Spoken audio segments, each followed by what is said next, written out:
Today, everyone, we're going to be doing a branding workshop that I enjoy, and I love doing this with my clients. This is just one section of the branding workshop that I normally do. I've based this all off of Core Strategy, which is from the future.com.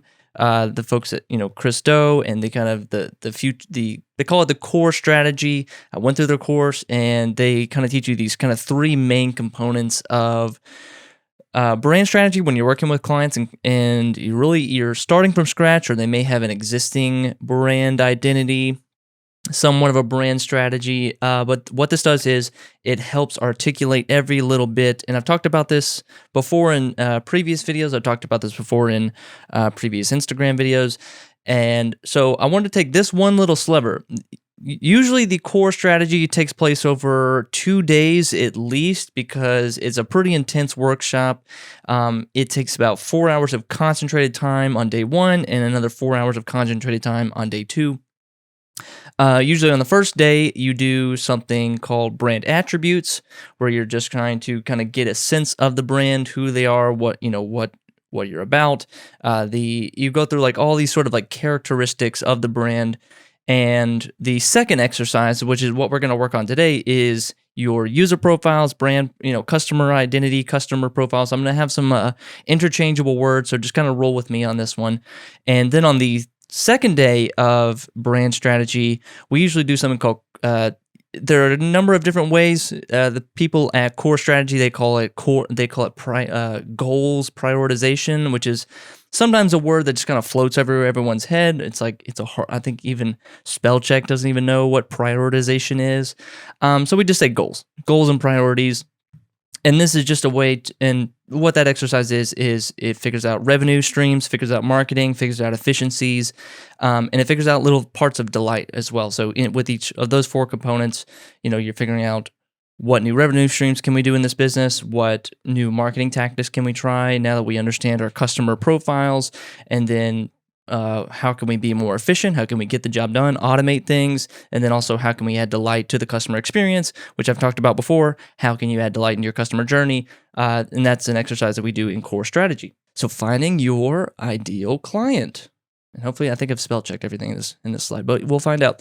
So why do this? Why do you need to find your ideal client, Jordan? Why don't I just I want to sell to everybody. When I start my business, when I have clients, I just let's just get everybody, as many people as we can. Let's get them all, and let's kind of bring them into the fold.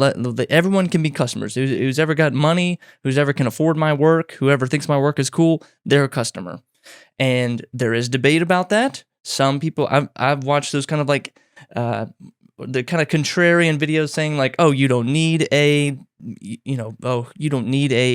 niche early on. You should just work as general as possible. You should try to attract as many people because you have no customers, so you have no product market fit, so you don't even know who your ideal customer is, Jordan. So why even bother?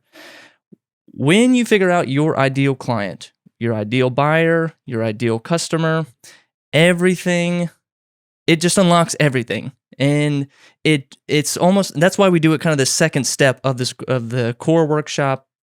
We do, we figure out who we are first, and then we go figure out who we want to go help and who are our kind of ideal customers, because it unlocks everything. We can't move on to goals and priorities because we don't know what revenue streams we need to create. We don't know how to market because we don't know who we're marketing to. We don't know what product to create because we don't know who the product is for. So it just unlocks everything. Products, services, marketing. You have to understand what kind of products you're going to create or what services you're going to offer. You have to think about your marketing in terms of, are we going to create YouTube videos? Are we going to do billboards? Are we going to do direct mail, Facebook ads, whatever? And the next part is copy. If you don't know who you're talking to, you don't know what exactly to say or what kind of copy they're going to read, what kind of terminology, what kind of jargon they use. The content, again, are we going to make YouTube videos? Are we going to make Instagram photos? Are we going to do TikToks? What kind of content should we create? And then it goes to things on the ad side. what kind of ads should we place? Where should we place them? Who is this going to be for? Where should we place these ads? And it doesn't have to be ads. It could be like, okay, where are we going to put this content? Where are we going to write this copy? Is this going to be on a blog? Is this going to be on a podcast? Are we going to try to go appear on other people's podcast? And then finally, how to talk. Like I said, the jargon, the terminology, you have to speak like your customers speak. You have to speak in the same way that they talk. It's like it's apparent sometimes when you're not using the right terminology, or like your customers don't talk like that. So it's kind of this disconnect, and they'll just kind of hear you, bounce away, and that'll be it. So you have to really get into the mindset of these people. And and with this little exercise that we're going to do today, it's going to be fun, and we'll go through it. We will go into the minds of our customers today. Okay, so I'm going to be using some interchangeable words throughout this workshop, and I don't want anyone to get confused. I want they all kind of mean the same. It applies to some certain business niches. Some people say customers, some people say audience. If I say customers, audience, users, clients, that's all the same thing. The people that we're in our business are trying to help, and what we are creating.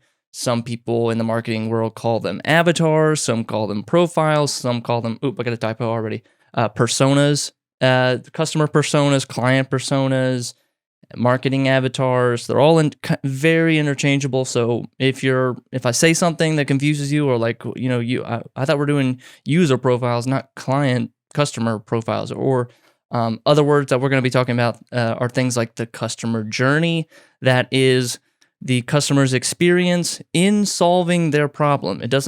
Your business is inside that journey ideally, but this solving the problem is the core thing we want to focus on. And when I say solving the problem, I mean they first start out not knowing that they have a problem, and then they become aware that they have a problem, and then they start to look for solutions to that problem, and then you present those solutions to their problems. So that's kind of their customer journey. It's all about helping your customers, helping your clients solve that problem. You're involved, and the idea is to get you built inside this customer journey, but it's helpful to kind of understand where they are on that path throughout this whole process. Okay. When we are doing this exercise with clients, and I use royal we, I got to stop doing that. It's me, not we. It's just me. I think in our business, we all have, you will eventually fall into that trap of saying, we do this, we are this, when it's just, if you're a freelancer or it's just, you're by yourself, it's me. So when I am working, I got to get in that habit, Jordan.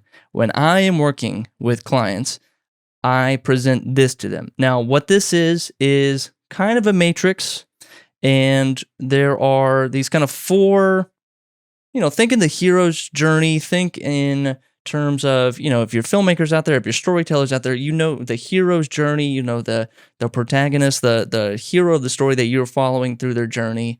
There are these kind of four pillars, four types of people that are typically your customers, are going to be, semi look like your customers. And you can choose all four of these, and it's helpful, and it's worth the time to put in to go through each one of these four main pillars: aspirational, you in the future; foundational, you in the past. There are these four kind of components.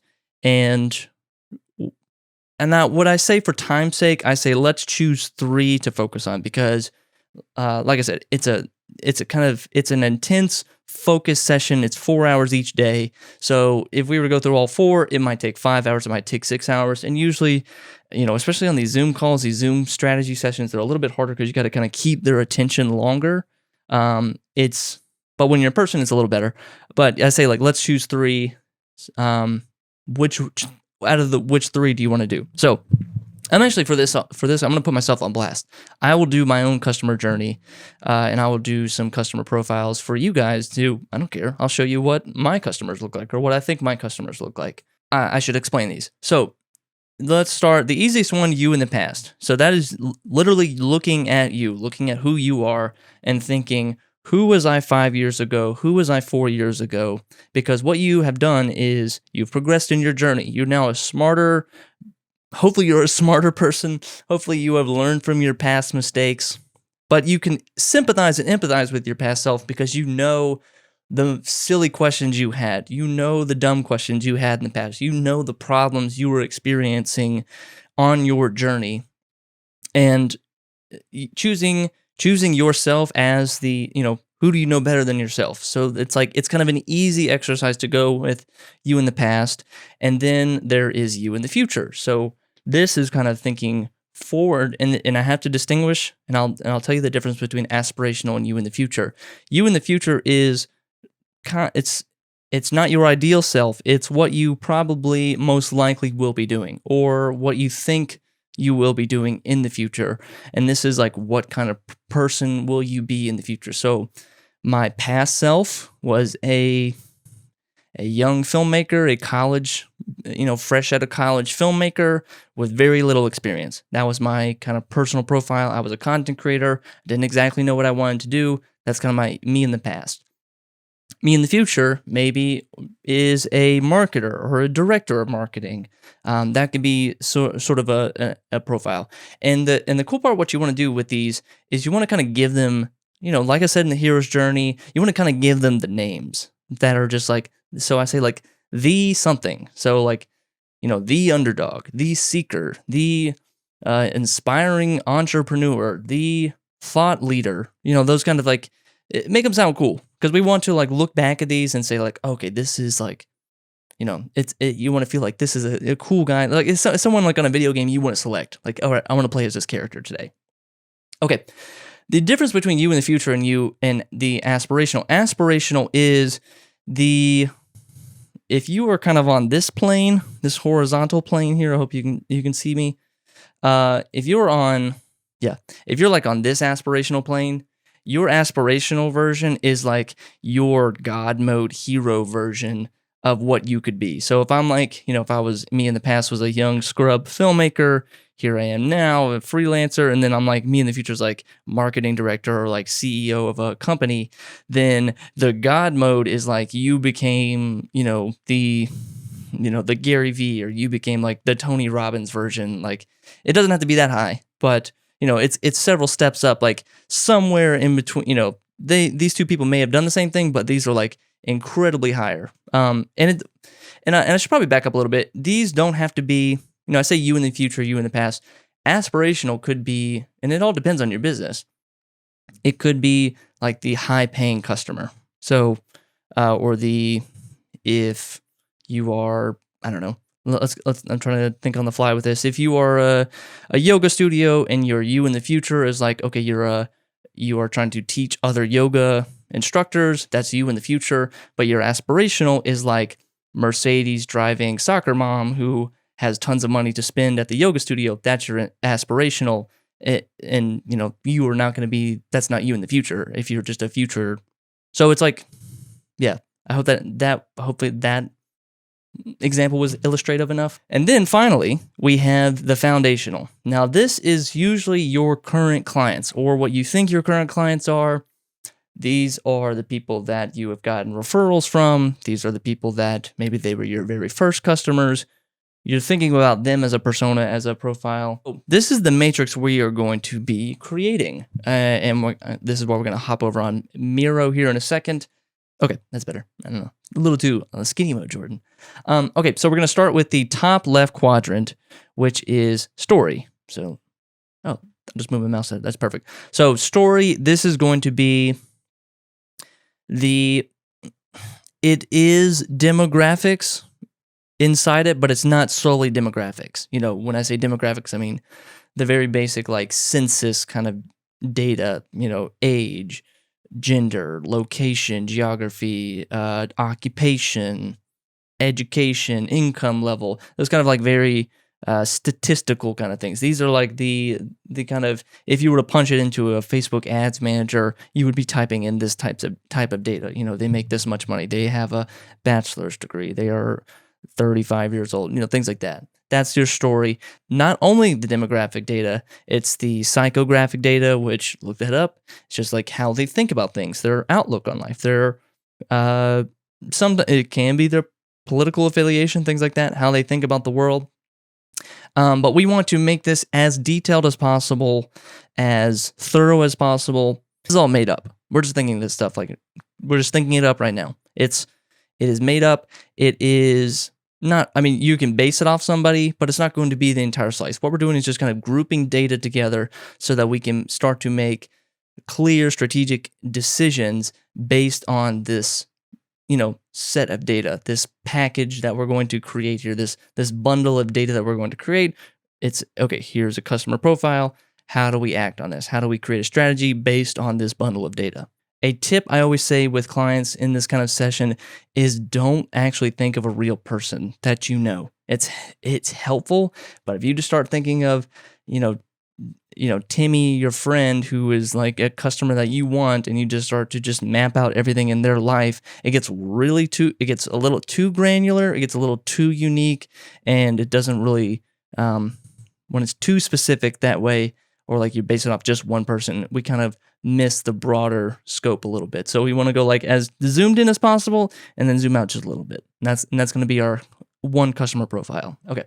The next quadrant is dreams and goals. And this is what they, it's self-explanatory. What are their dreams? What are their goals? What do they hope to achieve in life, in their career, money-wise, family-wise, health-wise? There are kind of the three: health, wealth, and relationships. Out of those three main pillars, what do they want to advance? How do they want to advance them? What are their dreams? What are their goals? And also, why? Why do they want to achieve those goals? What will achieving that goal, or what will achieving that dream unlock for them? Or, what other dreams will that unlock for them? Then the next quadrant we'll move on to are obstacles. These are things in the customer's way from achieving those goals. So we have to kind of do these in order a little bit. We have to do, stories so that we understand who this person is. We have to understand what they want to do, why they want to do it. And then we have to start figuring out what's in the way. What is preventing them from achieving that goal? What is preventing them from achieving those dreams? The next quadrant makes sense. So it all kind of like domino falls into itself. That the next part is the empower section, we can call it, or you can call it the solution. You can name it whatever you want. When you do this with your clients, you can name this whatever you want. And the empower is, we're going to kind of go tit for tat for obstacles and empower. So they want to make more money, we're going to provide the solution for them. Or, you just kind of go, okay, they have problem A, we're going to give them solution A. They have problem B, we're going to give them solution B. Problem C, solution, back and forth, and kind of line them all up so that we are creating a, finding the problem, articulating the problem about a client, and then finding or starting to articulate a solution for it. All right, let's think of, my character is going to be, and I'm going to do you in the past, Jordan. Okay. So me in the past, let's give this person a name. So I'm going to lock all these. Now, hopefully these things are, all right, let's get a little, whoa, that's going to be way too big. Okay, let's get, this guy's name is James. Let's get a nice font. PT Sans. Yeah, we'll go with PC. Okay. Now, this is where I say get corny with it, because you have, like, why not? We have to get corny with this. All right, so James McCollum. McCollum? Google's giving me the no. They're giving me the no spell check. All right. James McCollum. Let's go with it. James is a, okay. And we'll duplicate this. Here we go. All right, age. Let's do all the, hopefully my keys aren't too bad. Yeah. Sorry if they are. Age, location, education. Let's do income. Let's do occupation. Let's do, what are some other things? Age, location, education, income, occupation. Yeah, let's start with that. Okay, so I think James, so this is my, you in the past, Jordan. So you in the past were age 20. You lived in, all right, let's say you live in Richmond, Virginia. Maybe some of you do. This is not a real person. Education, you went to, let's say you went to Full Sail University. Income, right now, you are, well, what's your job? Right now, you are, you decided to go freelance. So you're a freelancer. Freelance photographer, and sometimes you do video. So you're like, kind of photo video split. And right now, you're probably making, and you're living in Richmond, you're making like, let's say you're making $36,000. You're 20 years old, freelance photographer. All right, let's call it 40. Let's get it to 40. 42. You had a good year. Okay. So some other things. So let's get this story. So he picked up filmmaking, started filming, started shooting photos in high school for the school newspaper. This is where it gets kind of fun because you just start to make up a story. Like, where do they come from? What do they believe? Let's see. They had a good family upbringing. Mom and dad were both in the house. No strife and struggle in that direction. They have 2 sisters. Some of the stuff is irrelevant. Some of it gets like a little extraneous. That's okay. 2 sisters. They have. So he loves Quentin Tarantino. I'm going to spell that wrong. Don't care. That's what spell check's for. All right, my bold went away. Give me some bold. Thank you. And went to Full Sail, making $42,000 right now. Oh, let's talk about some cameras. Let's be real nerdy. Loves. Started on the Canon. What do they got now? The 90D? Started on the Canon. No, he started on the Canon 80D. Loves Sony now. And he uses a Sony A7R3. Is that an R3? Yeah. I forget which one exists now. The R3? No, the S. No, he's using the S3 now, the new one. There we go. He shot a few weddings. Wants to shoot some more. And maybe that goes into goals. Shoot some more. But he has experience in the wedding industry, especially in Richmond. Richmond has a pretty good wedding industry. All right. So, James McCollum. All right. Okay, so that is the start. And we kind of always come back, but let's kind of be brief. Let's kind of, this is what I want to say with my clients too. Like, okay, let's keep the pace up. Because it just gets very, it gets, we can get really bogged down in details. We can think about this perfect Frodo Baggins story. We can write a 500-word, essay about this person, but it doesn't really matter. Okay, so dreams and goals. Wants to earn more money, and he wants to earn. He wants to clear $60,000. He's making 42, so he wants to increase by roughly $20,000. Okay. He wants to earn more money. He wants to upgrade his shooting gear. He's still, in kind of fresh out of college now. He needs to get up his gear, and as he's getting more into his business, he's gonna keep reinvesting his business, which is good. He wants to have his own kind of production company. Okay, he is currently he second shoots majority of the time, and he wants to get out of that and go into being a first shooter for his own weddings. And see, I'm thinking about myself in the past. I was like, okay, I was second shooting a lot, and I was now I need, I wants to own his own production company. He currently second shoots. He wants to be a first shooter for his own weddings and music videos. He's doing a lot of random stuff right now. It's okay. We're young. Wants to earn more money. Wants to upgrade his shooting gear. Wants to start his own production company. Wants to currently... All right, so his dreams and goals. Why does he want to do all this? Why? Let's do some why. He wants to earn more for girlfriend and him. girlfriend and him, wants to get engaged one day. It's not always about the money. Sometimes we gotta, expand it. Why do these people want to do what they want to do?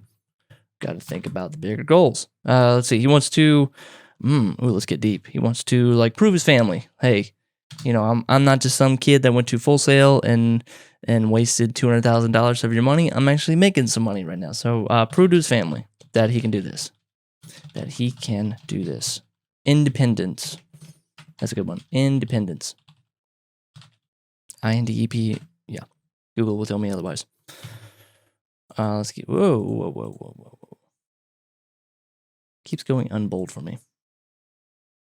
All right. So where do we got so far? James McCollum, age 20, Richmond, Full Sail, making $42,000. He's a freelance photographer and does a little video on the side. Started shooting in high school for a school newspaper. Had a good family upbringing. Has 2 sisters. He loves Quentin Tarantino and David Fincher. Started on Canon 80D. Loves Sony now. Uses Sony A7S III. Some of that's relevant. Shoots a few weddings. Wants to start shooting more. His dreams are he wants to earn more money.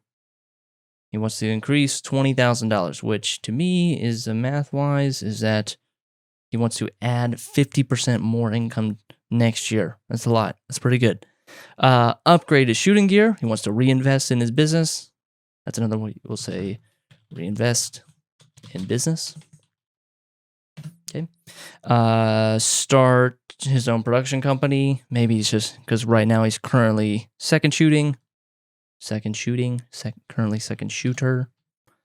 and he wants to be his own first shooter. He wants to bring on other second shooters and mentor them. Maybe that's another thing. He wants to become a mentor one day. He likes teaching people. He likes sharing things. Why does he want to do this? He wants to earn more for him and his girlfriend. He wants to get engaged to her. So he needs some money. Got to show that hey, honey, I got a stable job. Prove to his family that he can do this. Maybe they didn't quite believe in him or they invested a lot of him, especially going to Full Sail for $250,000 almost. They want to show that he can do this, and at the core of that, kind of some independence. What I like to do next is something very fun. We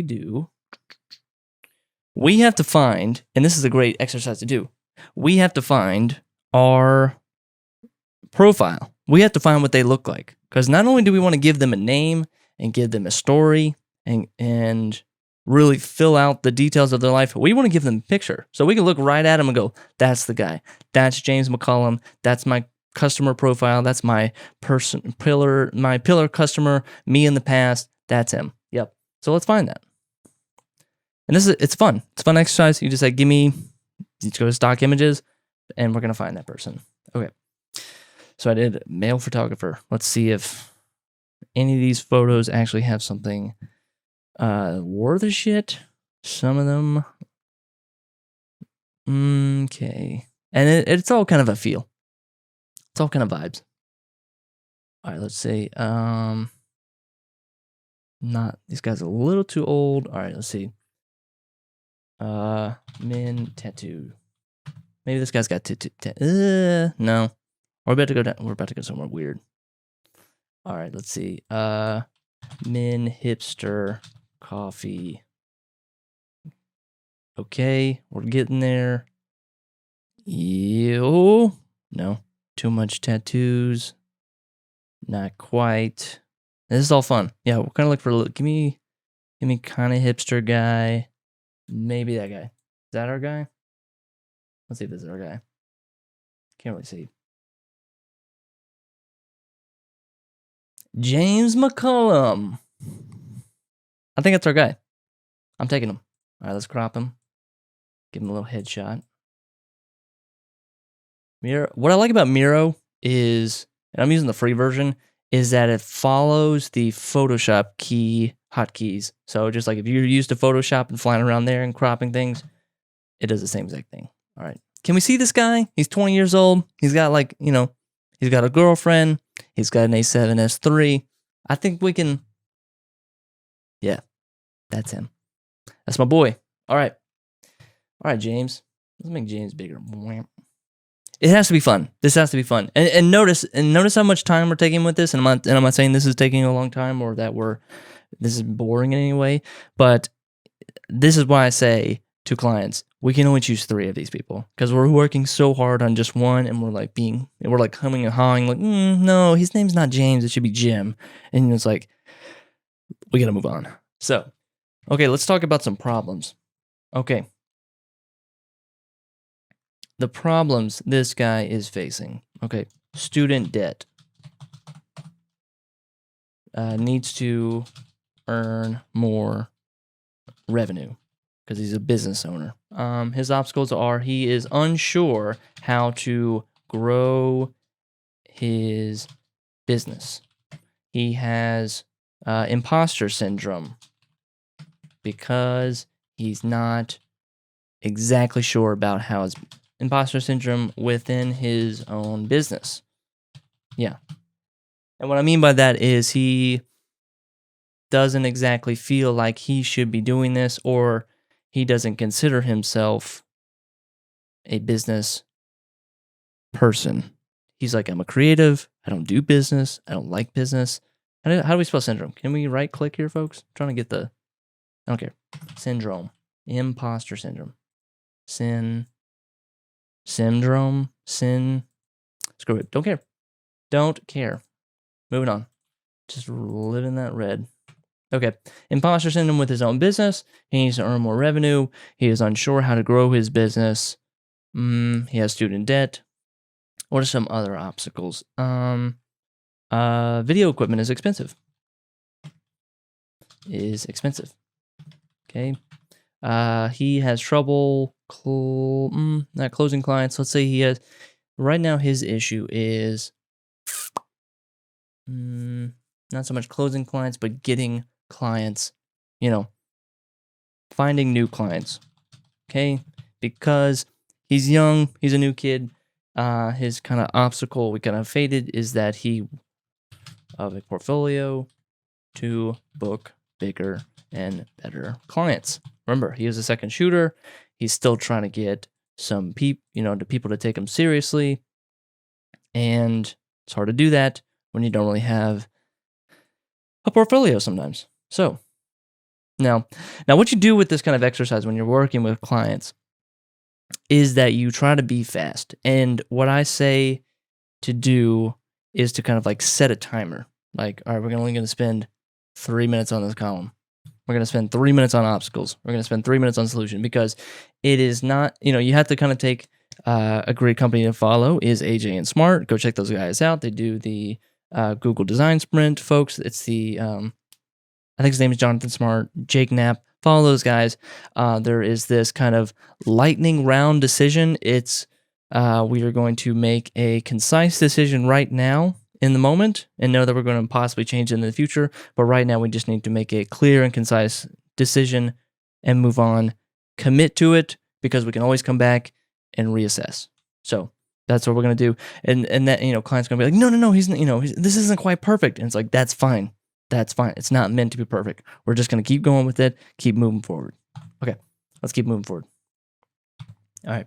So now this is where we do the tit for tat. Okay, so student debt. So how do we solve this? And then this is where we change. So we got James, my boy James. All right. Let's do a red color. Can we read that? Yeah, we can read that. Okay. Yeah, red and gray. It's perfect. Okay, so student debt. So he needs to earn more revenue, and also be more profitable. All right. What's next? Needs to earn more revenue.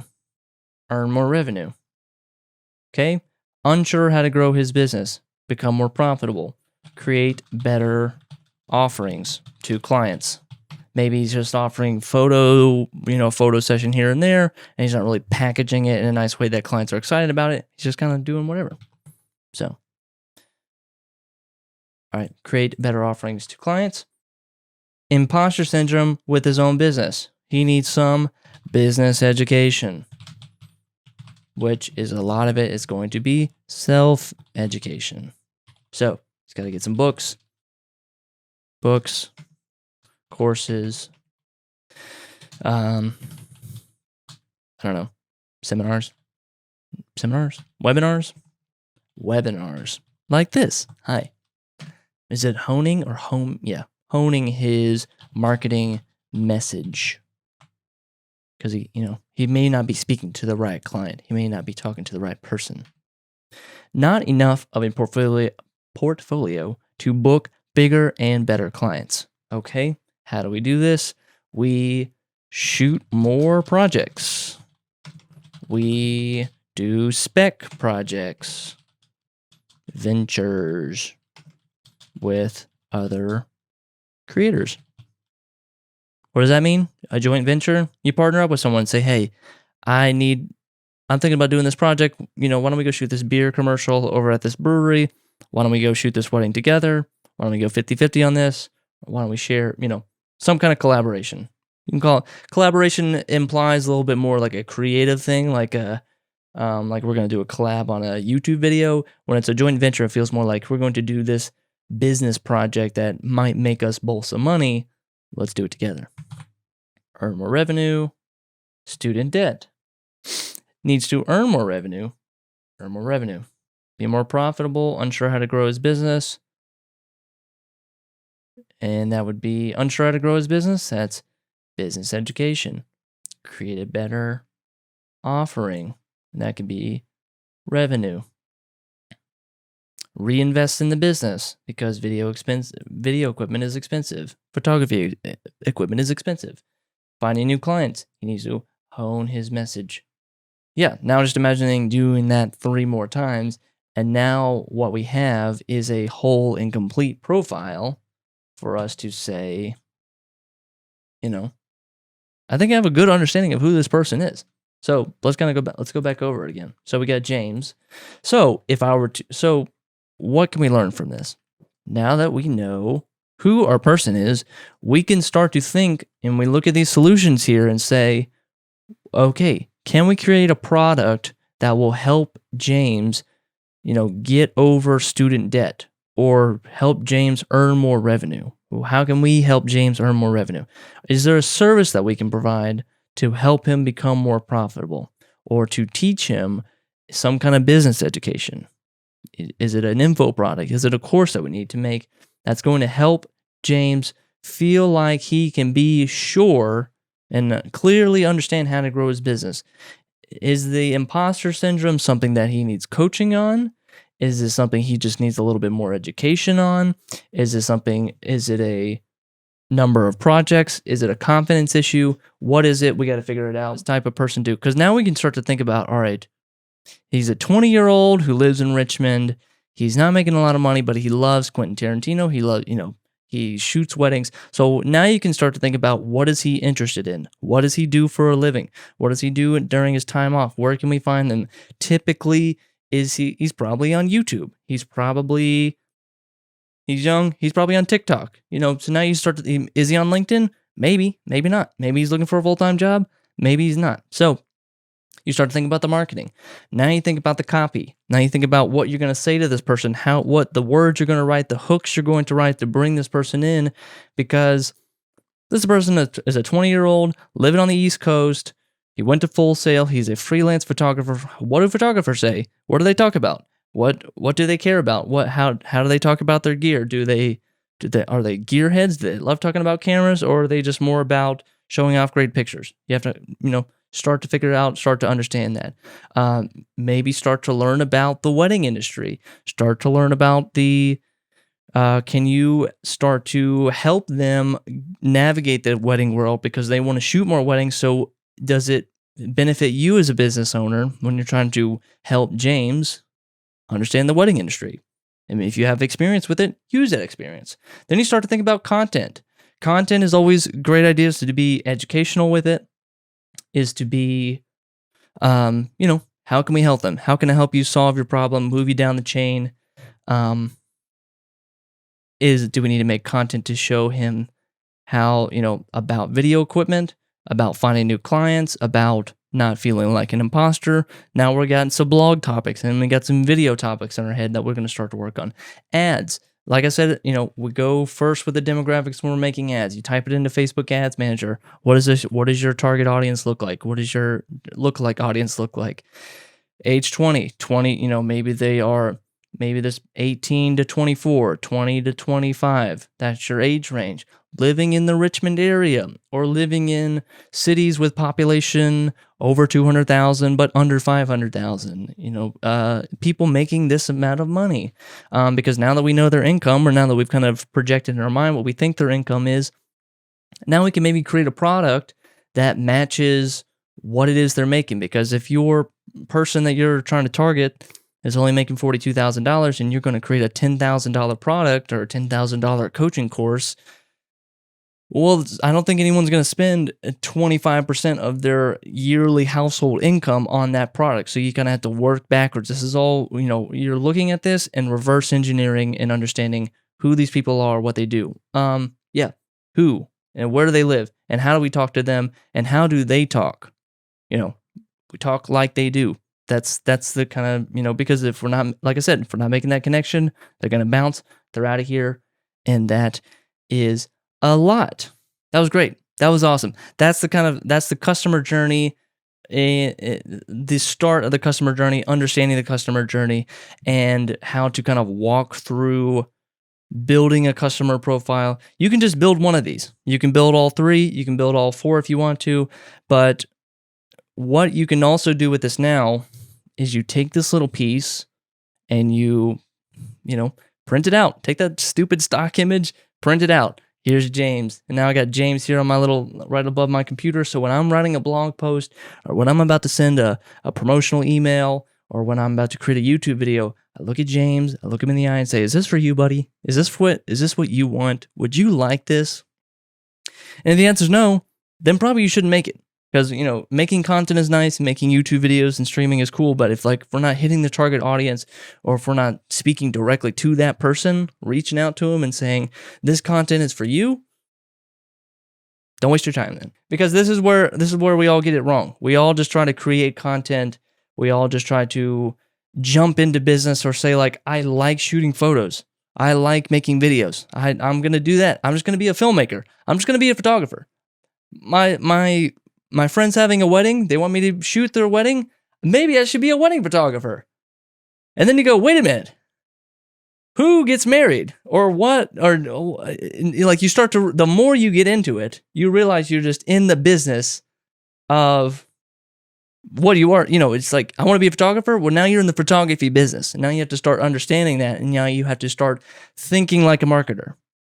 You can't be always thinking, I talked about this the other day in the E-Myth, where you can't always be the technician. You can't be the person always shooting the photographs. You have to back up now. If the three profiles were technician, entrepreneur, and manager, this is the entrepreneur. This is the big vision strategy section that you're looking at who you want to target, why you want to target them, and then understanding their entire life. And reverse engineering everything so that every ad that you talk to them, every product that you make, every package offering that you provide them, every guest that you bring onto a podcast, every random keyword that you're going to try to dominate on SEO or whatever your strategy is, it's all about who this person is and targeting this person and thinking about this person. With your content, with your business offerings, it all has to make sense. It all has to be aimed at this person all the time, everything you do. And it's and it's actually a pretty liberating feeling because it's it takes a little bit of the thinking out of this. You do a lot of thinking, a lot of concentrated, I really want to focus on figuring this person out, and then going and finding that person, and then doing interviews based on that person. Maybe you do find a James McCollum out there, and they become your customer or they become your client. Then you interview them. And then you say, is this all true? I want to, you got to think like a marketer. You got to be it's you're kind of a creep with it. You got to be I want to, you are the person at the census knocking on the door saying, hey, are you does any of this make sense? Were you this type of person? Tell me about what you were as a kid. Tell me about what you did in high school. did you ever run into this situation?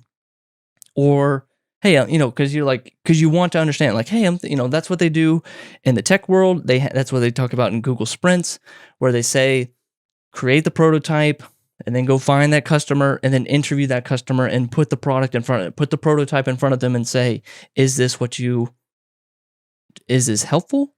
Does this work? Because you're going to spend all your time working on something, building a product, building a package offering, and it's not going to make any sense because you don't even know who it's for. You don't even know what the target audience is. It's a damn shame because that's a waste of your time and you're wasting those people's time. You don't need to be putting ads in front of people that you don't even know who you're talking to. There are so many ads out there, so much wasted advertising dollars. Putting out those, I want to just watch my YouTube video and you're putting it in front of me. You're putting this ad in front of me and this doesn't even resonate with me. I don't even know who this person is. I don't know what this product is for. Or and again, like we said at the beginning, let me illustrate this. The problem at first, and then they become aware of the problem. And then they are looking, I'm in all caps, thank you, looking for solutions. They become aware of solutions. And then they start looking for solutions. This is your customer journey. Give me the squiggles because I love it. That's your customer journey right there. That's what we're doing. So, where is James in this journey? What part are they in? Let me get a big old freaking wow. This is what I was talking about. If you understand your customer, this is like, if you stuck around with this live stream, this is probably the best part of the live stream. Okay, remember this? So we did this you in the past. Where are they in the customer journey?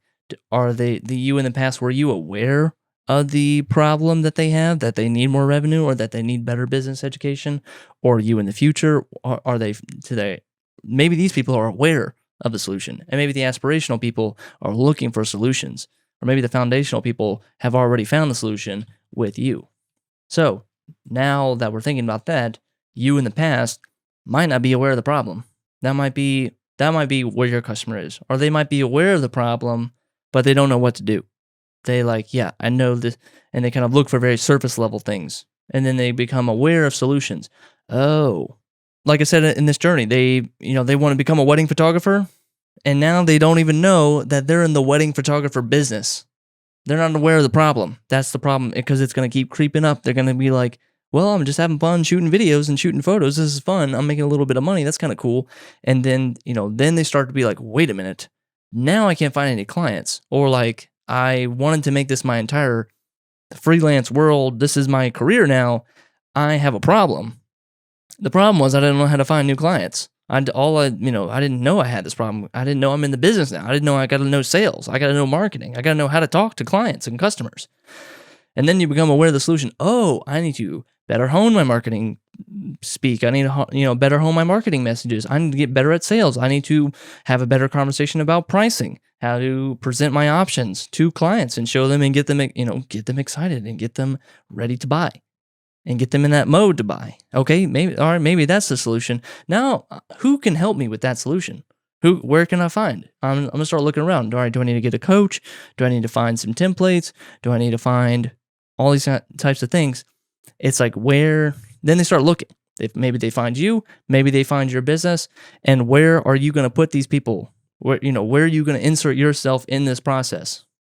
If I were me and they're not aware of the problem, I'd start telling people, and this is how I would start crafting my marketing message. If they're not aware of the problem, I'm going to tell them, you got a problem.